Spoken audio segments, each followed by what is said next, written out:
Oke. Nah, oh, tapi pintu ini kayaknya nggak berapa cendek ya, men. Kalian lihat. Wah, pendek banget, men. Aduh, sampai kejedut, men. Nah, ini adalah beberapa aksesoris dan sesaji-sesaji atau sesajen ya untuk persembahan ya, men. Nah, untuk tradisi Jawa ya. Dan banyak terdapat beberapa ini seperti ini ya. Ini belawong ya. Belawong itu seperti wadah. Aku rasa ini seperti tempat penampungan air atau tepung tawar, men. Dan di sini juga terdapat sebuah seperti lilin ya. Lilin yang berbentuk seperti letter U gitu ya. Ini apa tadi? Oh, ini gemblak ya. Pengrajin kuningan ya, gemblak. Sini brass craftsman bahasa Inggrisnya, dan ini kalian lihat ini adalah sesaji-sesaji atau biasa untuk kejawen atau sesajen ya biasa gitu, men. Oke.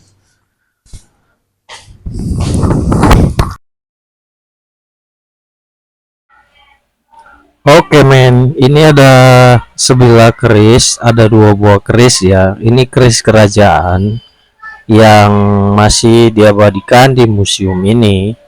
Dan aku juga melihat ada beberapa batu meteoroid ya, ada 3 buah batu meteoroid yang tersimpan di museum ini. Dan beberapa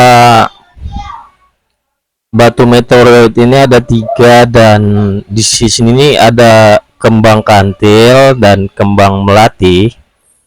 Ya, mohon maaf ya, men, karena kesalahan teknis saat aku membuat video ini, karena mikrofon aku tuh nggak sadar bahwasanya mati gitu ya. Oke, kita lanjut explore lagi ya, men. Kita sambil cerita ya. Jadi Sri Sultan Hamengkubuwono IX ini adalah salah satu orang terkaya di Indonesia karena mewarisi harta dan sistem feodalisme kerajaan. Namun ia hidup sederhana dan tidak memamerkan hartanya. Dan di sini juga terdapat sebuah cawan atau biasa yang disebut dengan ceret ya, tempat wadah penampungan air minum. Dan di sini ada 2 wadah beserta dengan mangkuk yang terbuat dari pengrajin kuningan ya, men. Jadi kehidupan sederhana Sri Sultan Hamengkubuwono IX ini adalah ia pernah menjadi supir truk pengangkut beras dan dimarahi oleh penjual beras. Ia membagi-bagikan uang kepada rakyat selama 4 bulan pada tahun 1947. Sumbangan kepada negara, ia menyumbang 6,5 juta gulden kepada Indonesia melalui Bapak Presiden Soekarno-Hatta. Dana tersebut dijadikan kas negara di awal kemerdekaan RI. Ia mendukung penuh berdirinya Universitas Gadjah Mada yang biasa disingkat dengan UGM. Dan reformasi, ia membuat layanan publik dapat diakses dari kelas dan kelompok masyarakat manapun. Ia menghapus distrik dan menjadikan Kepanewon kecamatan sebagai lembaga administratif, bahwa ia menghapus pengadilan khusus bagi bangsawan. Ia juga mendukung proyek Selokan Mataram yang menyelamatkan banyak penduduk Yogyakarta untuk tidak ikut serta dalam program kerja paksa Jepang yang disebut Romusa. Sri Sultan Hamengkubuwono ini juga suka dengan karya seni. Ia juga memiliki sumbangsi yang besar di bidang seni seperti menciptakan tari klasik Golek, Menak, Bedahaya Sapta, dan Bedahaya Sang Haskara Manten. Jadi gue lagi ngecek dan ngeliat di sini. Dan ini awal pertama gue kenalan sama cewek bule asal Prancis. Dan sayang sekali tanpa gue sadari mic-nya itu mati ya men. Jadi ya kita bareng-bareng di sini ngevlog dan tanya-tanya jawab ya, sedikit-sedikit berbahasa Inggris. Dan di sini juga terdapat sebuah uh, pat- sebuah pajangan foto dari kerajaan Hamengkubuwono 1 sampai ke 9 men. Jadi di sini banyak terdapat kenangan-kenangan yang tersimpan di dalam museum ini men. Ya salah satunya pajangan foto dari keluarga. Bahkan di sini juga ada seperti apa ini ya, sorban ya yang sebelah kiri, dan ini adalah foto-foto jadul pada masa itu dan diabadikan di Museum Keraton Yogyakarta ini. Dan gue juga ngikuti si bule ini ya, dia mau kemana, gue juga gimana ya, awalnya itu kayak bersentuhan gitu sih sama dia, kayak ngerasa gimana gitu, dan pada akhirnya ya dia kayak ngerasa takut ya, mungkin tampang gua itu kayak begal mungkin ya. Dan di sini kita cerita, kamu lagi ngapain? Ya aku sendiri di sini, aku ngevlog. Kamu dari mana? Ya dia bilang dia keliling-keliling ngambil foto sendiri, dan temennya ada tapi nggak di sini, nggak sama gitu, maksudnya mereka berbeda lokasi, dia di tempat lokasi lain gitu men. Dan di sini terdapat sebuah kaca dan sebilah apa ini, seperti apa ya, seperti samurai atau apa ya yang ada di dalam peti ini. Di sini juga terdapat Pranata Raja ya, banyak sih. Sini juga ada seperti apa ya, aku juga nggak tahu ini namanya apa men, kayak sejenis topeng Gatot Kaca mungkin ya men, kayak Gatot Kaca ya. Ya mungkin ini dipakai untuk acara-acara adat Jawa ya men. Dan di sini ada beberapa foto pajangan dari kerajaan Hamengkubuwono 1 sampai saat ini men. Banyak juga piagam-piagam kuno yang ada di tempat ini. Nah, seperti kursi-kursi pada masa itu. Nah, itu sangat istimewa banget ya kursi-kursi pada zaman dahulu. Nah, ini juga gua menemukan sebuah mesin ketik yang kuno. Ya, mesin ketiknya udah terlalu lama banget ya, kayak gitu ya. Nah, ini gua keluar dan gua nanya sama si cewek ini yang ada di sini ya. Ini tentang rusa-rusa ini. Ternyata ini adalah patung-patung rusa replika dari kerajaan Sultan Sri Hamengkubuwono pertama dan terakhir. Ia suka berburu rusa.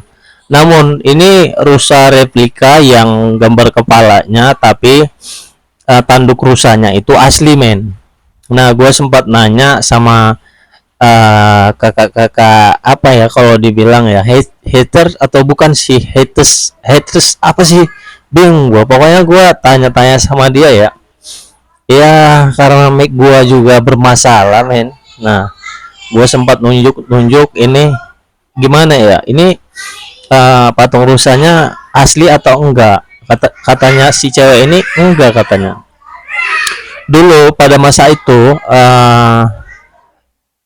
raja itu sering berburu rusa men di daerah sini, di perhutanan pinus. Dulu di sini banyak rusa ya, karena di sini kan pada masa itu di tahun 1028-an kan masih hutan semua di sini.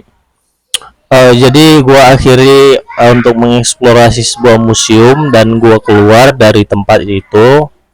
dan gua keliling-keliling lagi cari tempat yang belum pernah gua jelajah di sini, men. Nah, di sini gua menemukan beberapa turis mancanegara yang konvoy ya. Nah, nanti di sini kelihatan dia. Mana dia? Sebelah sebelah kanan atau sebelah kiri ya? Gua sambil ngevlog sih. Alasan mic gua mati juga gua nggak tahu. Padahal udah gua cas gitu, men. Tapi kenapa tiba-tiba mic gua mati saat gua eksplorasi Museum Keraton Yogyakarta ini, men? Nah, ini tempat ini sangat-sangat indah dan aku jatuh cinta sama tempat ini. Dan kalian doain, men, semoga aku bertemu dengan cewek bule ini lagi. Dan aku ngikuti dia terus ini. Kalian lihat aku ngikuti dia terus dan dia sama gitu. Aku ajak buat masuk, dia bilang dia udah pernah masuk ke dalam dan gua sendiri masuk ke dalam. Dan pada akhirnya kita ngobrol juga di sini. Gua ajak dia untuk masuk. Dia bilang, "Ya udah enggak deh, aku udah pernah masuk ngeliat-ngeliat di dalam. Ya udah aku mau ke sana dulu, dadah," katanya kayak gitu, men. Jadi gua masuk di sini, ini juga museum. Namun di dalam ini banyak terdapat beberapa piring seperti cawan, cangkir ya. Biasa kan dikatakan saat ini itu cangkir ya. Ini cawan yang dipakai pada masa itu, pada masa zaman kerajaan. Sini ada beberapa peti, di dalam peti kaca ya. Beragam dan bentuknya itu unik-unik ya. Nah, di sini gua juga menemukan beberapa orang yang ngevlog mungkin untuk mengambil video dokumentasi atau untuk studi. Nah, kalau gua ya untuk ngevlog ya, men, karena gua uh, kan cita-citanya ingin jadi youtuber, men. Oke, jadi buat teman-teman itu yang belum subscribe, bantu gua untuk subscribe, like dan share ya.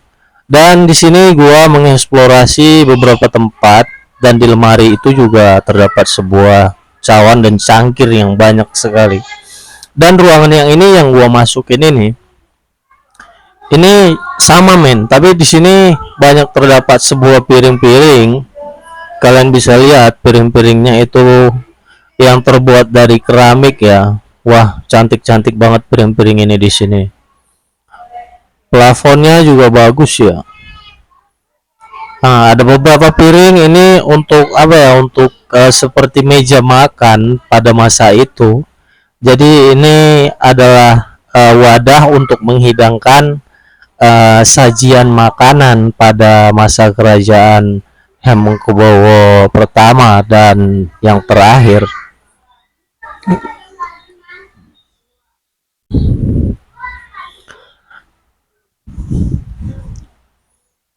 Nah, ini gua lebih tertarik dengan ini, men. Ini cawan-cawannya itu klasik-klasik banget ya. Dan gua kembali keluar lagi, men, setelah gua mengeksplorasi bagian-bagian di dalam museum yang terdapat cawan-cawan ini. Gua ngerasa bebe ya, bau badan gitu. Soalnya gua panas-panasan juga nggak pakai jaket, cuman pakai kaos doang ya. Tapi nggak apa-apa, men, ya demi demi kalian ya gua mengeksplorasi sebuah lokasi yang mungkin kalian belum pernah datang kemari. Nah, ini gua kenapa nih, gua kayak joget-joget gitu, men.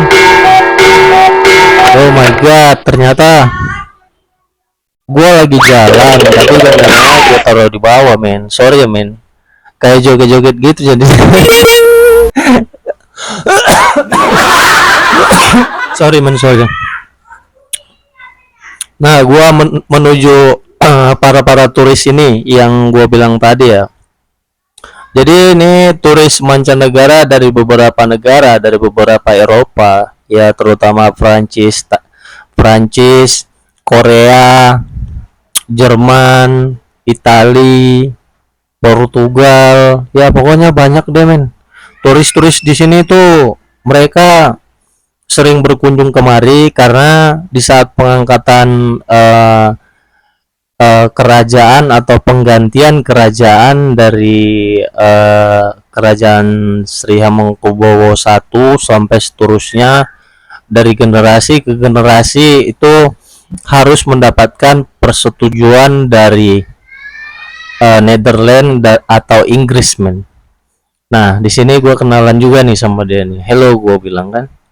Dia nyapa juga nih. Ini turis-turis mancanegara yang memang mereka ingin melihat, ya.